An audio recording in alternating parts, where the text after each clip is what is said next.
Hello everybody and welcome back to Average Joe's Garage. This will be the first video, part 1, of the video series covering all the parts needed to do an SRT body kit conversion on a non-SRT body kit car. So today we're going to cover in part 1 the front bumper and the fog lights. Yes, I'm doing the SRT, not the Hellcat. The Hellcat version is a little bit different because it doesn't have fog lights. But since I'm doing fog lights, I'm going to cover all those parts because there are a couple of extra that you need other than the fog lights. So without further ado, let's get started on the parts. Highlighted are the parts that you need: the bumper cover, the lower support, filler panel, and a lower grille. Then we move on to the upper grille.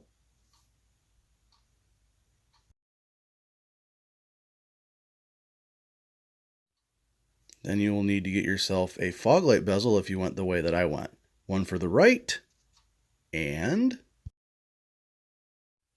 a fog light bezel for the left.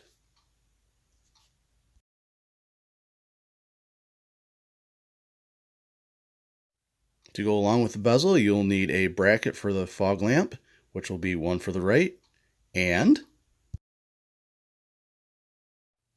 one bracket for the fog lamp for the left. Of course, if you choose not to do fog lights, you don't need this step.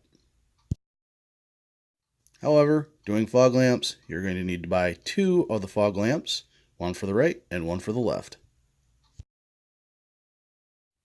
I'm a firm believer in not up badging, so I got myself a Dodge badge for the upper grille instead of an SRT. And last but not least, you'll need a new front shield / belly pan to go along with the new front fascia / bumper.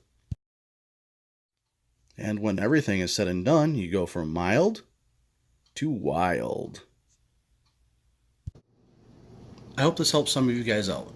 I know it was difficult to figure out what parts I needed, what parts I didn't, and it took a while to figure it all out. Plus I needed the help of my body shop. So keep your eyes open. Future parts of this video series will include side skirts, the hood, and the rear bumper. Now I would like to point out that there are 4 pieces missing from this entire thing, and that would be the inner wheel wells. The SRT wheel wells are stupid expensive. It's like $1,000 just for the SRT wheel wells, and I'm not going to do it. It's not worth the money. So I didn't buy those, and you will have a little bit of a non-covered spot. Until next time, Average Joe's out. Please like, subscribe, comment, and even hit the bell for notifications if you'd like to see more from Average Joe's Garage.